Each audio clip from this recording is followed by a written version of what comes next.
உங்களுக்கு எவ்வளவு தைரியம் இருந்தா ஒரு குழந்தைகிட்ட போய் உங்க அப்பா தான் இப்படி எல்லாம் கேட்க சொல்லி சொன்னாரான்னு கேட்பீங்க?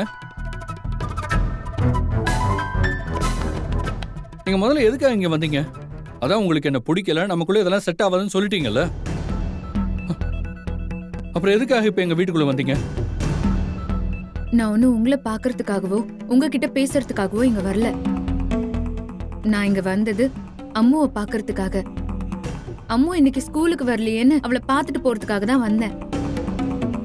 உங்க கிளாஸ்ல எந்த குழந்தை வரலனாலும் ஏன் வரலான்னு கேட்கறதுக்காகவும் அந்த குழந்தைய பாக்குறதுக்காகவும் இப்படிதான் அவங்க வீட்டுக்கு போவீங்களா? போக மாட்டேன்தான். ஆனா அம்மு என் கிளாஸ்ல இருக்கிற மத்த குழந்தைங்க மாதிரி கிடையாது. அம்மு மத்த குழந்தைங்களை விட எனக்கு ரொம்பவே ஸ்பெஷல். அப்படி என்னங்க அவ உங்களுக்கு ஸ்பெஷலா போயிட்டா? எனக்கு அம்முவை பத்தி எல்லாமே தெரியும். உங்க அளவுக்கு என்னாலயும் அம்முவை புரிஞ்சுக்க முடியும்.